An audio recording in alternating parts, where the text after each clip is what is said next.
Hello friends, मैं आज़ाद sir आपका अपना YouTube channel mentor study point में स्वागत है। जैसा कि दोस्तों आप जानते हैं कि मैं आप लोगों को आपके अपने YouTube channel mentor study point के माध्यम से आधुनिक भारत का क्लास दे रहा हूं। जिस आधुनिक भारत में अभी तक हमने आपको लगभग 8 से 9 चैप्टर पढ़ा दिया है और अभी हम लोग जिस चैप्टर पे डिस्कस कर रहे हैं, यानी जिस पे हम लोग बहस कर रहे हैं, बात कर रहे हैं, उस चैप्टर का नाम है अंग्रेजों की उपलब्धियां। और इसी उपलब्धियों के अंतर्गत हम लोग भारत में गवर्नर, गवर्नर जनरल और वायसराय की चर्चा कर रहे हैं, जिसके अंतर्गत अभी तक मैंने आप लोगों को बंगाल के गवर्नर जनरल और भारत के गवर्नर जनरल के बारे में चर्चा कर लिया है। आज के वीडियो में दोस्तों हम लोग भारत के वायसराय के बारे में चर्चा करेंगे, जिसमें कंप्लीट नहीं होगा, अधूरा रहेगा और अगले वीडियो में जाकर के ये कंप्लीट होगा, क्योंकि यहाँ पर बहुत सारे वायसरायों ने भारत के परिप्रेक्ष्य में काम किया है, जिसको मुझे लगता है कि एक एक चीज़ आपको बताना बहुत ज़रूरी है, ताकि कंपटीशन के व्यू से आपका एक भी आधुनिक भारत का क्वेश्चन ना छूटे, अगर पूरी तरह से आपके पास नॉलेज मिल जाए तो। ठीक है दोस्तों, तो इस प्रकार से आज हम लोग इस वीडियो में भारत के वायसराय के बारे में चर्चा करेंगे। लेकिन उससे पहले मैं आप लोगों को एक चीज़ बता दूं कि जो भी व्यक्ति, जो भी स्टूडेंट्स या फ्रेंड्स मेरे जो चैनल के माध्यम से जुड़े हुए हैं और नए जो चैनल से जुड़ना चाहते हैं या जुड़े हुए हैं, वीडियो देख रहे हैं, वो प्लीज़ चैनल को सब्सक्राइब कर दीजिए और अपने दोस्तों के बीच में ज़्यादा से ज़्यादा शेयर करने का प्रयास कीजिए। आप ही लोगों की दोस्तों से देन है, आप ही लोगों का सपोर्ट है कि आज आपका चैनल ठीक 50 दिन के अंदर अंदर 50 दिन पूरे कंप्लीट करने में ही करते करते 1000 सब्सक्राइबर को पूरा कर लिया और बहुत ही जल्द इस 1000 सब्सक्राइबर पूरा होने के उपलक्ष्य में मैं आप लोगों को एक बेहतर प्लान बताने वाला हूं, जो खास करके दिल्ली पुलिस में काम करेगा और उसी प्रोग्राम पे हम लोग काम करेंगे और टारगेट होकर के 3 महीने के अंदर अंदर तैयारी करेंगे और रिजल्ट लेने में सक्षम हो जाएंगे। इसके लिए मैं बहुत ही जल्दी आपको ऑनलाइन भी दिखने वाला हूं या करने वाला हूं कुछ, उसके लिए हमारी रणनीति चल रही है दोस्तों। तो आपका सपोर्ट ही है, आपका ये सपोर्ट है, आपका ये प्यार है, आपका चैनल के प्रति ईमानदारी है कि आज आपका ये चैनल जो है इतनी तेज़ी से और अच्छे दिशा में आगे बढ़ रहा है। ठीक है दोस्तों, तो चलिए आज हम लोग बात करते हैं भारत के वायसराय के बारे में। कह रहे कि 1858 ईस्वी में भारत सरकार अधिनियम पारित किया गया। आपको मैंने बताया है और पहले पढ़ा भी रखा है, संवैधानिक विकास की चर्चा हमने किया है। तो हमने कहा था कि 1857 की क्रांति के बाद 1858 ईस्वी में भारत सरकार अधिनियम आया था। ठीक है दोस्तों, तो वही कह रहा है कि 1858 में भारत सरकार अधिनियम पारित किया गया, जिसके अनुसार सरकार ने प्रशासनिक नियंत्रण कंपनी से लेकर भारतीय राज्य सचिव को सौंप दिया गया। यानी अब एक भारतीय राज्य सचिव बनाया गया यहाँ पे, जो पूरे भारत का सचिव होगा और वो देखेगा, लेकिन वो बैठेगा कहाँ पे? लंदन के काउंसिल में बैठेगा, वहाँ के पार्लियामेंट में बैठेगा और उसकी सहायता करने के लिए भारत में 15 लोग होंगे और फिर उसको सौंप करेंगे, फिर ऐसे काम हमारा पे चलेगा। तो ये किया गया था, भारतीय राज्य सचिव को सौंप दिया गया, जिसकी सहायता के लिए 15 सदस्यीय इंडिया काउंसिल बनाया गया। अब गवर्नर जनरल की स्थिति में भी परिवर्तन हुआ। अब वह ब्रिटिश ताज के व्यक्तिगत प्रतिनिधि के रूप में शासन करने लगा। अब उसे भारत के वायसराय की उपाधि दी गई। तो दोस्तों, अब वायसराय के बारे में हम लोग को यहाँ से पढ़ना है कि वायसराय हुआ, और हमने बताया था कि भारत का अंतिम गवर्नर जनरल लॉर्ड कैनिंग था और उसी व्यक्ति को भारत का पहला वायसराय भी बना दिया गया, जैसे बंगाल का अंतिम governor general Lord William Bentinck था और उसी को आगे चल करके भारत का गवर्नर जनरल बना दिया गया। ठीक उसी प्रकार से यहाँ भी प्रक्रिया हुई दोस्तों। अब हम लोग सबसे पहले लॉर्ड कैनिंग के बारे में समझने का प्रयास करेंगे, जो भारत में दूसरा कार्यकाल पूरा कर रहा है वायसराय के रूप में 1858 से लेकर के 1862 ईस्वी तक। दोस्तों, 1858 ईस्वी के अधिनियम द्वारा भारत से मुगलों की सत्ता को समाप्त कर दिया गया। समाप्त घोषित कर ब्रिटेन की महारानी को भारत की महारानी घोषित किया गया तथा कैनिंग को भारत का प्रथम वायसराय बनाया गया। याद हो गया? तो भारत का पहला वायसराय कौन हुआ जी? कैनिंग हुआ। ये चीजें अब याद रखिएगा आगे। आगे कह रहा है कि इसी के कार्यकाल में 1858 में इंडियन पीनल कोड, 1859 ईस्वी में कोड ऑफ क्रिमिनल प्रोड्यूसर तथा 61 में इंडियन हाई कोर्ट एक्ट भी पारित किया गया। इसे भी याद रखना है। इंडियन पैनल कोड मतलब आईपीसी की धारा जो हमारी आती है वो यहीं से बन करके आई थी। आगे करा कि इसके कार्यकाल में बंगाल में नील विद्रोह भी हुआ था, जिसकी हम चर्चा कर चुके हैं। 1859 ईस्वी में 59 से लेकर 60 तक चला था नील विद्रोह। ठीक है दोस्तों, आगे कह रहा है कि 1857 ईस्वी के विद्रोह के बाद बहादुर शाह द्वितीय को यहां से निर्वासित कर रंगून भेज दिया गया, जहां 62 में उसकी मृत्यु हो गई। केनिंग अपने आर्थिक विनियमनों के लिए इतिहास में प्रसिद्ध है। जेम्स विल्सन तथा सैमुअल लैंग ने आयकर, कागज मुद्रा और वार्षिक बजट की शुरुआत की। जेम्स विल्सन ने ही फरवरी 1860 ईस्वी को वायसराय की कार्यकारिणी परिषद में पहली बार बजट प्रस्तुत किया। केनिंग ने असम में चाय एवं नीलगिरी की पहाड़ियों पर कहवा की खेती को भी प्रोत्साहित किया। दोस्तों एक बात ध्यान से जरूर पढ़ना, मैं जिस हिसाब से आपको मॉडर्न हिस्ट्री पढ़ाया हूँ, अगर आपने सारा वीडियो ध्यान से देखा होगा, पीडीएफ डाउनलोड किया होगा और नोट्स बना लिया होगा, तो मेरा वादा है और दावा भी है कि दोस्तों इससे बाहर क्वेश्चन आपका कभी भी मॉडर्न हिस्ट्री से नहीं जाएगा, जहाँ तक अभी तक पढ़ा दिया हूँ। और आगे तो अभी कहानी बाकी है नेशनल मूवमेंट की, जो बेहतर से बेहतर कराने वाला हूँ आपको। अब आता है एलिंगन, 1862 से लेकर 63, एक साल के लिए। इसने बहावी आंदोलन को समाप्त किया एवं पश्चिमोत्तर प्रांत के कबायलियों के विद्रोह को दमन किया। इसकी मृत्यु धर्मशाला यानी हिमाचल प्रदेश में हुई, जहां उसकी कब्र बनी हुई है। यानी भारत में ही इसकी मृत्यु हुई, भारत में इसे दफना दिया गया। ये भी पूछा जाता है दोस्तों कई बार कौन कौन से गवर्नर या गवर्नर जनरल थे जिनको भारत में दफनाया गया था, तो ये भी आप इकट्ठा एक जगह लिख लीजिएगा। अब आता है सर जॉन लॉरेंस, जो 64 से लेकर 69 तक रहा। इसी के कार्यकाल में यूरोप के साथ 1869 से 70 ईस्वी में दूर संचार व्यवस्था प्रारंभ की गई। इसी के कार्यकाल में 65 में कलकत्ता, मुंबई और मद्रास में उच्च न्यायालयों की स्थापना हुई थी। दोस्तों इसे तो बहुत अच्छी तरह से आप याद करना दोस्तों, क्योंकि ये सवाल पूछा जाता है कि कब भारत में कलकत्ता, मुंबई और मद्रास में उच्च न्यायालय की स्थापना की गई थी। तो याद रखना है आप 65 में कलकत्ता, मुंबई और मद्रास, ये 3 जगहों में उच्च न्यायालय की स्थापना की गई थी। 1866 ईस्वी में उड़ीसा में भयंकर अकाल भी पड़ा, जिसकी जांच के लिए जॉर्ज कैम्पबेल की अध्यक्षता में एक अकाल समिति का भी गठन किया गया था। दोस्तों तो यहाँ से जॉन सोर से आप ये पॉइंट याद रखना, 1865 कलकत्ता, मुंबई और मद्रास में उच्च न्यायालय की स्थापना, जबकि मैंने पहले बताया था कि 1774 ईस्वी में 73 के एक्ट के माध्यम से बंगाल में हाई कोर्ट की स्थापना की गई थी। ठीक है दोस्तों, अब आगे हम लोग बात करते हैं मेयो के बारे में। मेयो से भी क्वेश्चन पूछे जाते हैं। इसके काल में 1871 में केंद्र तथा प्रांत के बीच राजस्व के बंटवारे की नई प्रणाली शुरू की गई। पहली बार इसी के समय में जनगणना की शुरुआत की। 1871 ईस्वी में भारत में पहली बार जनगणना की गई थी, जो आधिकारिक नहीं था। दोस्तों एक चीज याद रखना, ये चीज याद रखना कि पहली बार इसी के समय में जनगणना की शुरुआत की गई थी, लेकिन ये जो था 1871 ईस्वी में पहली बार की गई थी, लेकिन ये क्या था, आधिकारिक तौर पे नहीं था। ये आगे चल करके 10 साल के बाद 1881 से लेकर के शुरू हुआ, जो आधिकारिक रूप चलते हुए आज तक ये चला आ रहा है। ठीक है दोस्तों, भारतीय राजाओं की शिक्षा और राजनीतिक शिक्षण के लिए 2 विद्यालयों, काठियावाड़ में राजकोट विद्यालय तथा राजस्थान अजमेर में मेयो कॉलेज की स्थापना भी इसी के समय में हुई थी। और दोस्तों याद रखिएगा, इसके कार्यकाल में भारतीय सांख्यिकी सर्वेक्षण के लिए एक परिषद तथा 1872 ईस्वी में कृषि और वाणिज्य के विकास के लिए एक अलग विभाग की स्थापना भी की गई। 1872 ईस्वी में अंडमान जेल में कैद एक पठान ने लॉर्ड मेयो की हत्या कर दी, यानी अंडमान में ये मर गया व्यक्ति। अब इसके बाद आता है, हमें पढ़ना है लॉर्ड नॉर्थ बुक, 1872 से 76 ईस्वी। इसके समय 1875 ईस्वी में बड़ौदा के शासक गायकवाड़ को पदच्युत कर दिया गया। इसके कार्यकाल में 1872 ईस्वी में पंजाब में कूका विद्रोह हुआ। इसी के कार्यकाल में 1874 ईस्वी में बिहार में भीषण अकाल पड़ा तथा 1875 ईस्वी में वेल्स के राजकुमार की भारत की यात्रा भी हुई थी। 1875 में वेल्स के राजकुमार जो थे वो क्या हुए थे, यहाँ पर भारत में आए भी थे, इसको भी आप याद रखना। ठीक है दोस्तों, इसी के शासनकाल में सर सैयद अहमद खान ने अलीगढ़ में मोहम्मद एग्लो ओरिएंटल कॉलेज की स्थापना की थी, जो मैंने आपको पहले सामाजिक सुधार आंदोलन में भी बता रखा है।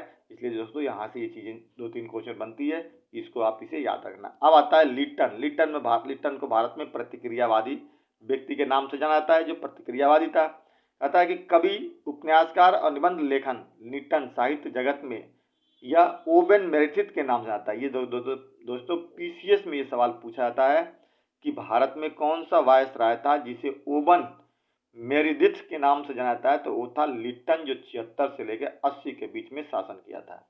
76 ईस्वी में राज उपाधि अधिनियम पारित हुआ, जिससे महारानी विक्टोरिया को कैसर हिंद की उपाधि दी गई और 1 जनवरी 1877 ईस्वी में आयोजित दिल्ली दरबार में इस उपाधि को भी घोषणा कर दी गई थी। ठीक है दोस्तों, इसी के समय में याद रखिएगा एक चीज़ और, कि इसी के समय में वर्नाकुलर प्रेस भी 78 में आया था और भारतीय शस्त्र अधिनियम पारित हुआ तथा सिविल सर्विसेज प्रतियोगिता में आयु सीमा को घटाकर कितना कर दिया गया था दोस्तों, तो बताइएगा 21 से 19 कर दिया गया था इसी के समय में, जो लिट्टन के समय में था। वर्नाकुलर प्रेस एक्ट भी पूछा था, 78 में आया था। ये भी सवाल हमेशा पूछा जाता है, ये भी आप करिएगा। और 21 से 19 वर्ष की आयु कर दी गई थी, आयु घटा दी गई थी, सीमा घटा दी गई थी सर्विसेज के लिए। किसके समय में, तो लिट्टन के समय में। इसके समय में 1876 से 78 तक भारत में एक भीषण अकाल भी पड़ा था, जिसके उपरांत सर रिचर्ड स्ट्रेची के नेतृत्व में अकाल आयोग की नियुक्ति की थी। ये भी सर दोस्तों मैं आप लोगों को एक बार बाद में बता दूंगा सारा कि अकाल कितने आयोग आए थे। अब आता है रिपन। रिपन भारत में ना उदारवादी व्यक्ति था, ये बहुत ही अच्छा आदमी था।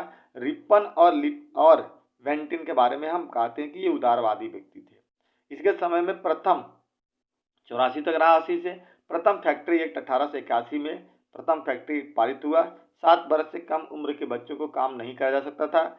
7 से 12 वर्ष तक के उम्र के बच्चों के लिए कार्य करने की अवधि 9 घंटे निर्धारित कर दी गई तथा खतरनाक मशीनों में से बड़ा लगाना अनिवार्य कर दिया गया कि बड़ा लगा करके काम करवाया जाएगा। वर्नाकुलर प्रेस एक्ट रिपन ने 1882 में लिट्टन द्वारा पारित वर्नाकुलर प्रेस एक्ट को रद्द कर दिया गया। इसने रद्द कर दिया था इसी ने। जनगणना इसी के समय में दोस्तों याद रखना, ये जो चीज मैं दिखा रहा हूँ आपको कि इसी के समय में जनगणना, इसके शासनकाल में 1881 ईस्वी में प्रथम व्यवस्थित जनगणना हुई, जिसे भारत की कुल जनसंख्या 2,54,000 निर्धारित की गई और तब से चीजें धीरे धीरे आगे बढ़ना शुरू हो गया। तो भारत में पहली बार जनगणना व्यवस्थित रूप से कब हुई थी, 1881 ईस्वी में, और तब से लेकर के आज तक चला आ रहा है दोस्तों। इस चीज को आप याद रखना। आर्थिक विकेंद्रीकरण भी इसके समय में हुआ था। 1882 में आर्थिक विकेंद्रीकरण का विस्तार कर राजस्व के साधनों को 3 भागों केंद्रीय, प्रांतीय तथा केंद्र तथा प्रांत दोनों के बीच विभाजित कर दिया गया। एक दोस्तों याद रखना, ये बहुत महत्वपूर्ण है, स्थानीय स्वशासन। स्थानीय स्वशासन की शुरुआत भी इसी के समय में हुई थी, जो हमारे यहाँ आज भी क्या है, पंचायती राज व्यवस्था, जो इसी की बात है। कह रहा है कि 1882 ईस्वी में स्थानीय स्वशासन पर प्रस्ताव लाया गया तथा 1883 से 85 ईस्वी के बीच में स्थानीय स्वशासन अधिनियम पारित किया गया, जिसके द्वारा ग्रामीण प्रदेशों में स्थानीय बोर्डों तथा नगरों में नगर पालिकाओं को स्थापित करने की बात हुई थी और आज भी ये प्रक्रिया चलता है। नगरों में नगर पालिका होती है, गाँव में पंचायती राज व्यवस्था होता है। इसकी शुरुआत 1882 ईस्वी में रिपन के समय में हुआ था। इसी को भारत में जन्मदाता कहते हैं हम लोग। स्थानीय स्वशासन जन्मदाता किसे कहता है, तो रिपन को कहता है। हंटर आयोग भी आया था 1882 में। सर विलियम हंटर की अध्यक्षता में शिक्षा आयोग की नियुक्ति की गई, जिसका कार्य 1854 के वुड डिस्पैच के पश्चात शिक्षा के क्षेत्र में हुए प्रगति का पुनरावलोकन करना था। इसकी चर्चा हम लोग शिक्षा के विकास में कर चुके हैं। अगला इल्बर्ट बिल विवाद इसी के समय में हुआ था दोस्तों, याद रखिएगा। रिपन के समय में ही इल्बर्ट बिल विवाद हुआ था, ये भी क्वेश्चन पूछा जाता है। इसी के कार्यकाल में सर पी.सी. इल्बर्ट ने एक बिल प्रस्तुत किया, जिसे इल्बर्ट बिल कहा गया। विधेयक का उद्देश्य था जाति भेद पर आधारित सभी अयोग्यताओं को समाप्त कर यूरोपीय तथा भारतीय न्यायाधीशों की शक्ति की सम्मान कर देना। यूरोपीय समुदाय के दबाव में सरकार ने इस विधेयक को रद्द भी कर दिया। इसमें सभी को, मतलब भारत को भी और अंग्रेज को भी, दोनों को समान अधिकार दिया गया था जातिगत स्तर पर। यह बात अंग्रेजों को अच्छी नहीं लगी। उनको लगा कि हमारे सामने कैसे भाई भारतीय बैठ सकते हैं, इसका उन्होंने विरोध किया। इसी को हम लोग इल्बर्ट बिल विवाद कहते हैं। मैसूर 1831 ईस्वी में कुशासन के आधार पर बेंटिंग ने मैसूर को विलय कर लिया था, जिसे 1881 ईस्वी में रिपन ने मैसूर के परंपरागत उत्तराधिकारी को वापस कर दिया। रिपन ने इस युग का कर्तव्य पुस्तक की रचना की थी। याद रखना दोस्तों, ये किताब बहुत ही महत्वपूर्ण है, जो पूछा जाता है कि इस युग का कर्तव्य किसने लिखा था, तो उसको लिखने वाला व्यक्ति रिपन था। ठीक है दोस्तों, आगे बढ़ते हैं। लॉर्ड डफरिन 1884 से 88 तक। इसके समय में 85 में भारतीय राष्ट्रीय कांग्रेस की स्थापना हुई थी। ये तो बहुत ही इंपॉर्टेंट है, याद रखना दोस्तों, ये सारी चीज़ें हम लोग इंपॉर्टेंट की चर्चा कर रहे हैं कि डॉक्ट्रिन के समय में 1885 ईस्वी में भारतीय राष्ट्रीय कांग्रेस की स्थापना हुई थी, जो आज ये कांग्रेस हमारे यहाँ है। इसकी नींव कब रखी गई थी जी? तो 1885 में मुंबई में इसकी नींव रखी गई थी। आगे इसकी हम लोग चर्चा करेंगे। और डॉक्ट्रिन के शासनकाल में ही 87 में इलाहाबाद विश्वविद्यालय की स्थापना भी की गई थी, ये भी याद रखिएगा। अब आता है लैंसडाउन 1888 से 93 तक। इसके काल में सर डुरंड को काबुल भेजा गया। उन्होंने तत्कालीन भारत तथा अफगानिस्तान के बीच, वर्तमान में पाकिस्तान अब हो गया है, वहाँ बीच में आ गया है, अफगानिस्तान के बीच सीमा रेखा डुरंड रेखा खींचा गया। जो आज पाकिस्तान और अफगानिस्तान के बीच में जो सीमा रेखा है उसे क्या कहते हैं? डुरंड रेखा कहते हैं। लैंसडाउन के शासनकाल में 1891 में द्वितीय कारखाना अधिनियम भी पारित हुआ, जिसके अंतर्गत महिलाओं को 11 घंटे प्रतिदिन से अधिक कार्य करने पर रोक लगा दी गई। ठीक है दोस्तों। अब आता है बहराम जी मालवारी के प्रयासों से लैंसडाउन के कार्यकाल में 91 में विवाह के लिए सम्मिति आयु अधिनियम पारित किया गया। लैंसडाउन के कार्यकाल में ही 92 में भारतीय परिषद अधिनियम भी पारित हुआ। इसके कार्यकाल में सिविल सेवा को साम्राज्य, प्रांतीय तथा अधीनस्थ 3 भागों में विभाजित कर दिया गया। भारतीय रियासतों की सेनाओं को संगठित किया गया तथा उन्हें साम्राज्यिक सेना का नाम दिया गया। लॉर्ड एलिंगन द्वितीय, इसके कार्यकाल में 1896 में पूना में प्लेग फैल गया था। प्लेग की जांच कर रहे रेड एंड एडसठ की हत्या 2 चापेकर बंधुओं ने कर दी थी, दामोदर और बालकृष्ण ने किया था।